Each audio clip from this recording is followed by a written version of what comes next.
오늘은 5월 16일 고린도전서 7장 25절부터 40절까지의 말씀입니다. 고린도 교회의 가장 큰 문제 중에 하나는 음행의 문제라고 계속 이야기하고 있는데요. 그러다 보니까 남녀의 음행 문제였기 때문에 그 교회에서는 결혼의 문제에 대한 질문들이 많았고요. 사도 바울은 거기에 대한 답변을 성경에 나와 있지 않지만 본인이 성령의 말씀에 입각하여 자기의 의견을 제시하고 있다라는 거죠. 오늘도 그런 부분에 대한 이야기가 나옵니다. 먼저 25절부터 28절입니다.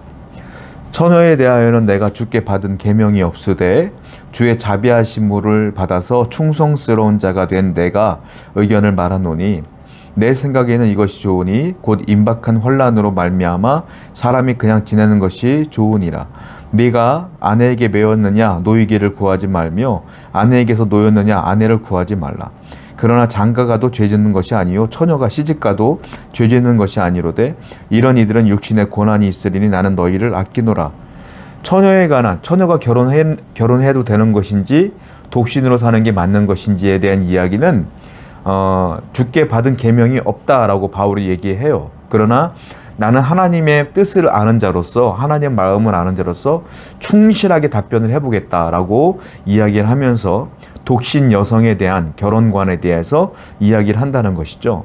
먼저는 둘 중에 하나예요. 결혼을 하든지 말든지. 그런데 사도 바울의 입장은 독신으로 사는 게 좋다라고 얘기를 하고 있어요. 뭐 결혼해도 상관이 없지만 독신으로 사는 게 훨씬 좋다 이렇게 말하고 있는 이유가 뭐냐면 28절을 보게 되면 육신의 고난이 있으니 나는 너희를 아낀다 이렇게 말하고 있어요. 자, 무슨 말일까요? 결혼을 하면 남녀가 결혼을 하면 다 좋을 줄 알고 결혼을 하는 거겠죠. 그러나 현실은 그렇지 않다라는 겁니다. 남자와 여자가 결혼을 하면 가정을 이루면 가치관이 맞지 않아요. 신앙관이 맞지 않아요. 생각이 달라요. 그러다 보니까 의견 충돌이 있고 다툼이 있고 그것이 그 가정의 화평을 깨는 일이며 서로에게 상처를 주는 일이 된다는 거죠. 그러니까 마음속에 환난이 온다, 고난이 온다. 그러니까 주님의 일을 하는 것이 너희들도 생각할 때 맞다면 굳이 가정을 이루어서 그 환난 가운데 하나님의 일을 하는 게 더 수월하겠느냐 아니면 혼자서 주님을 믿으며 사는 것이 더 유익하겠느냐 판단해 보라는 거예요. 여러분 신앙이 흔들릴 때 원인 중에 많은 원인이 있겠지만 그 중에 한 원인이 뭐냐면 환난이 있으면 신앙이 흔들립니다. 고난이 있고 어려움이 있고 역경이 있고 환난이 있고 핍박이 있으면 사람들은 신앙관이 흔들려요. 자, 결혼을 하는데 이쁘다고 잘생겼다고 능력 있다고 편할 것 같으니까 결혼을 했단 말이에요. 그런데 신앙관이 맞지 않으면 하나님께 이렇게 했던 내가 이렇게 할 수가 없는 상황이 된단 말이에요.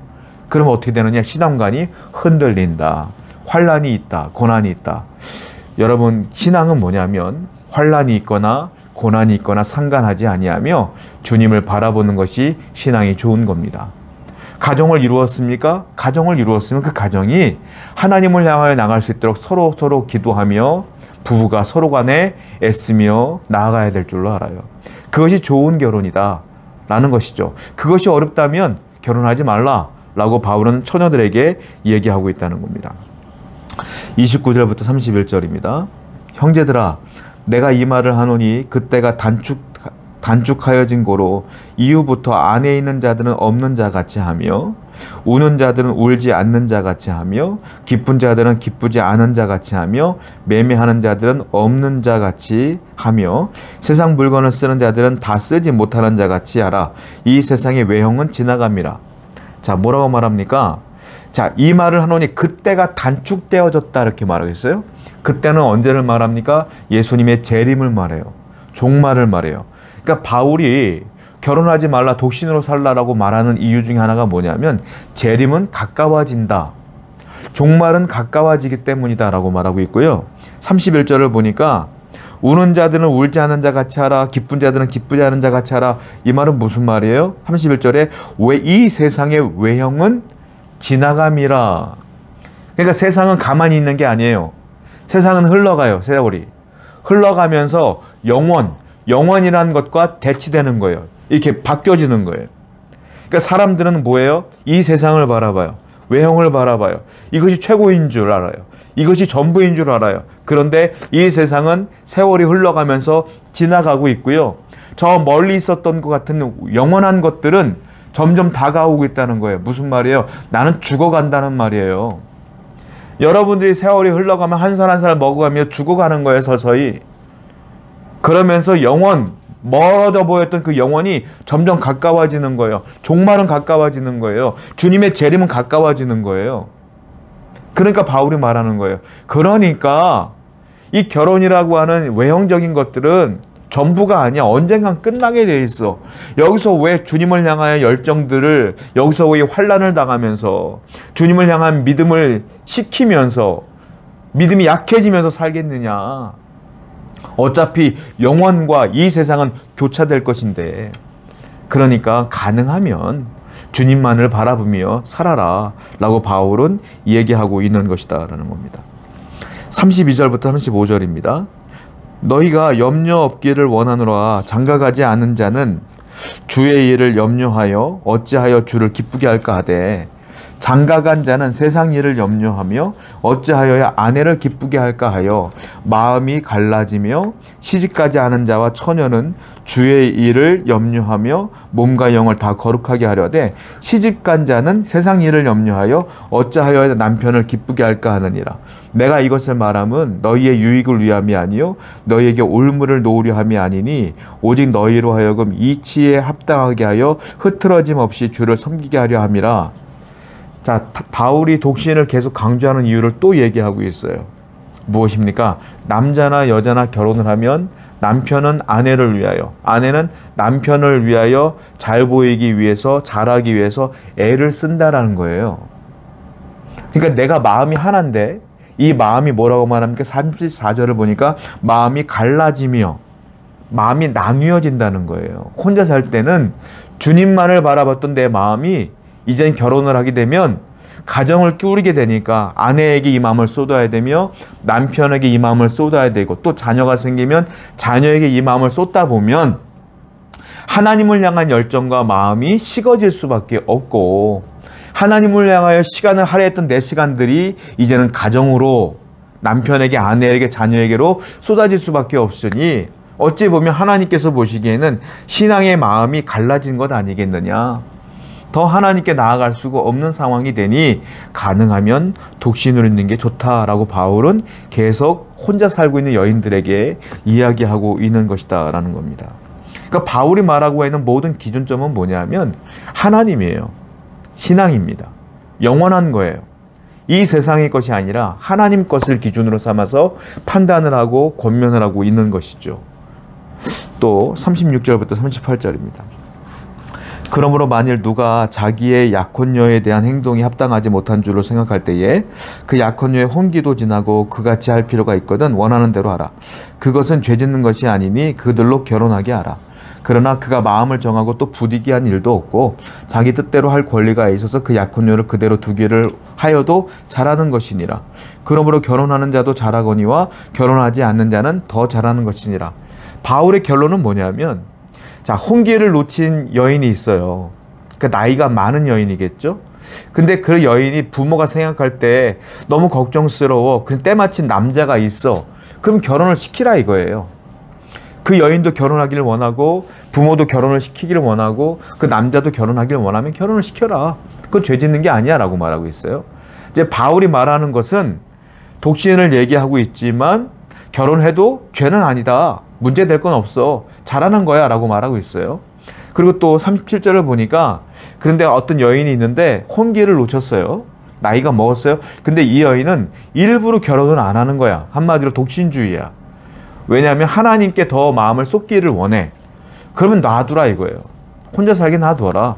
그것도 괜찮다라는 거죠. 그러면서 결론적으로 38절에 바울이 뭐라고 말합니까? 결혼하는 자도 잘합니다. 잘하거니와 결혼하지 않는 자는 더 잘하는 것이라 그랬어요. 결혼하는 것도 잘하는 거고요. 결혼하지 않는 건 조금 더 잘하는 것이다. 그런데 결혼했으면, 남자와 여자가 결혼했으면 그 가정이 오직 하나님을 향하여 나가야 된다. 이 말이에요, 바울은. 결혼했으면 더욱더 신앙의 정진을 하여 하나님께 영광을 돌리는 가정이 되어라. 결혼을 하지 않았으면 더 주님께 마음을 쏟는 자가 되라. 한마디로 말하면 결혼을 했어도 주님을 향하여 나가고 주님을 향한 열정으로 예배하는 가정이 된다면 상관없다. 잘하는 거야. 그런데 혼자 사는 게 더 신앙에 매진할 수 있으니 더 잘하는 거야 라고 말하고 있는 겁니다. 그러니까 성도는 결혼해도 괜찮고요. 안 해도 괜찮아. 근데 목적이 있어야 돼. 둘 다 어떻게 하나님을 향하여 더 나가기로 결정하고 기준으로 삼는다면 결혼하거나 안 하거나 상관없다. 바울이 이렇게 말하고 있는 거예요. 자, 39절과 40절 볼게요. 아내는 그 남편이 살아있는 동안에 매어 있다가 남편이 죽으면 자유로워 자기 뜻대로 시집갈 것이나 주 안에서만 할 것이니라. 그러나 내 뜻에는 그냥 지내는 것이 더욱더 복이 있으리로다. 나도 또한 하나님의 영을 받은 줄로 생각하노라. 이번에는 과부에 대한 얘기라고 있어요. 그러니까 결혼을 했다가 남편이 돌아가신 분, 혼자 사시는 분들 같은 경우는 39절 보니까 남편이 살아있는 동안에 매어 있다가 남편이 죽으면 자유로워 자기 뜻대로 시집갈 수 있다 라고 말하고 있어요. 그러니까 제가 할 수 있다, 재혼할 수 있다라고 말하고 있죠. 그런데 주 안에서만 할 것이니라. 이게 키포인트예요. 계속 바울이 말하는 게 뭐예요? 재혼을 해도 재가를 해도 어떻게 해요? 그 가정이 또 주님께 향하여 나갈 수만 있다면 괜찮다 이거예요. 신앙을 지킬 수만 있다면 상관없다. 그런데 40절 보니까 그냥 내 마음에는 바울이 말하는 거예요. 그냥 지내는 것이 더 괜찮지 않겠니? 이 말이에요. 더 복이 있다. 바울은 결혼해도 상관이 없어요. 혼자 살아도 상관이 없어요. 근데 바울의 입장은 조금 더 치우친 게 뭐냐면 혼자 사는 게 그래도 신앙 지키기는 좋다. 이거죠. 기준점은 뭡니까? 가정을 이루어서도 그 가정과 그 아내와 남편과 그 아이들과 함께 하나님을 잘 믿고 섬기면 상관이 없어요. 저는 여러분들의 가정이 이와 같이 하나님을 섬기는 가정이 되길 원합니다. 혼자 사시는 분이라면 더욱더 하나님을 향하여 나가는 여러분 되기를 축원드립니다. 그래서 온 교회 모든 성도가 주님을 사랑하는 교회가 되기를 원합니다. 함께 기도하겠습니다. 하나님, 온 가정이 주님만을 찾으며 주님만을 바라보는 가정 될 수 있도록 우리 교회를 축복하여 주시옵소서. 예수님의 이름으로 기도드렸습니다. 아멘.